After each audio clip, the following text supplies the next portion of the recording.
I giovani farmacisti per formare le eccellenze, un corso che ha puntato sul ruolo degli stessi nella gestione dei pazienti cronici. L'iniziativa organizzata dall'Associazione Giovani Farmacisti di Agrigento in collaborazione con Federfarma, svoltasi ieri, ha registrato una qualificata presenza di pubblico infoltita da rappresentanti del mondo accademico e dal segretario nazionale di Federfarma Roberto Tobia, un'occasione anche per parlare di farmaci equivalenti ed originali.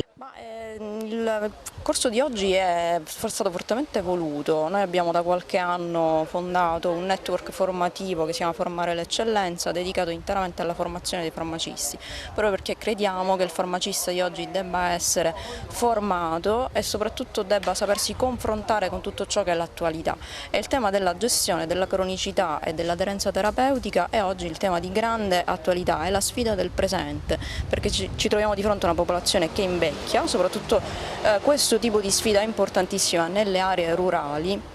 E quindi è importante che il farmacista sappia confrontarsi e seguire passo passo il paziente, soprattutto per quelle che sono le malattie con maggiore impatto sociale, cioè l'ipertensione arteriosa e il diabete.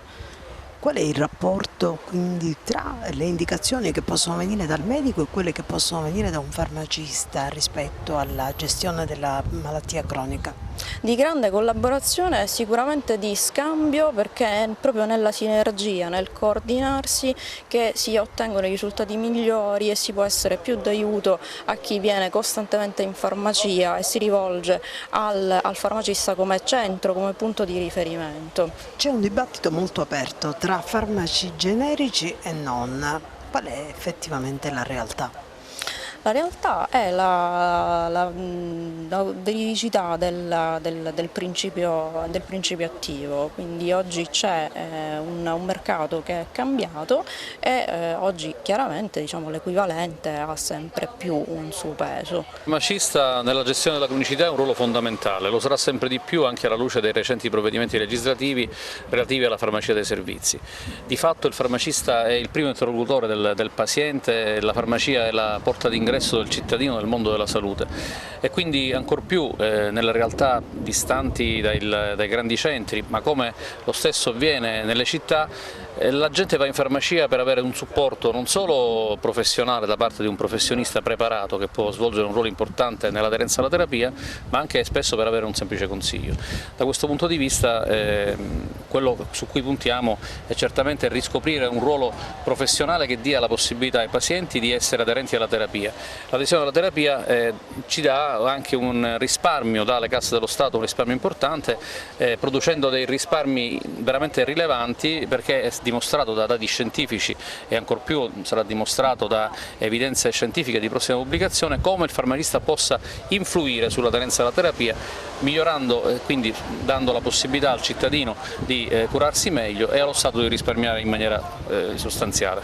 Professore, farmaci generici. C'è un dibattito molto aperto comunque sulla possibilità di scegliere l'equivalente. Com'è effettivamente lo stato delle cose? Sono effettivamente efficaci al pari invece del farmaco blasonato?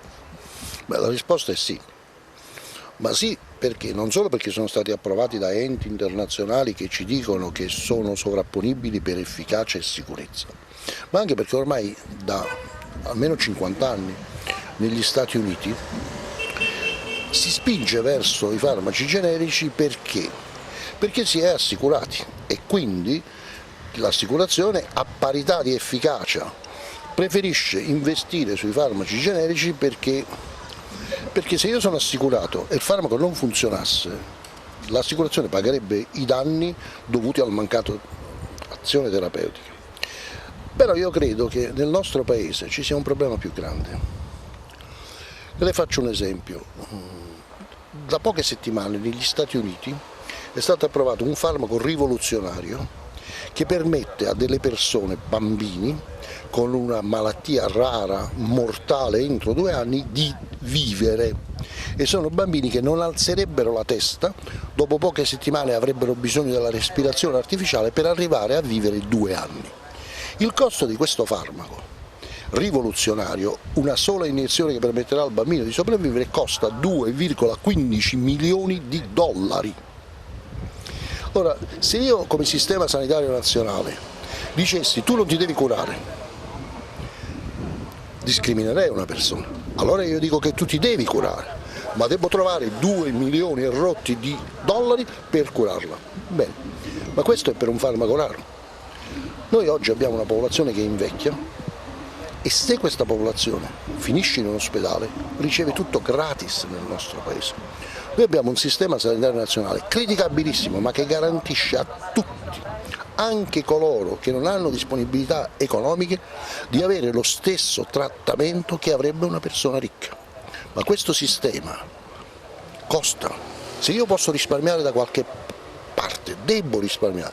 Allora se invece di pensare allo Stato pensassimo alla mia famiglia, insomma il pane, se io non ho soldi userò il pane sempre a costo più basso, carne a costo più basso.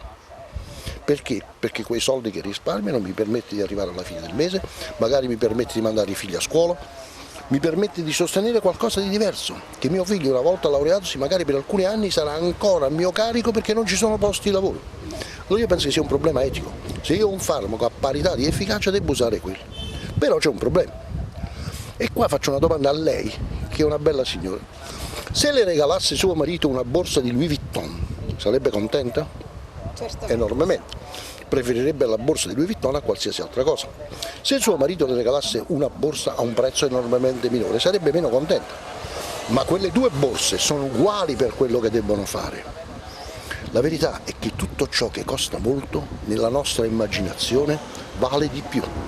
E quando io dico a un paziente ti sto curando con un farmaco che fa la stessa cosa ma aiutami a risparmiare, quello dice ma perché a me mi dai un farmaco a basso costo e a quella gli hai dato lo stesso farmaco? Il problema è un problema che tutto ciò che costa di più, l'abbiamo costruito nella nostra società, vale di più. Professore, mi scusi, però si legge anche di generici che vengono comunque proposti ed elaborati con principi attivi provenienti per esempio dal mercato cinese.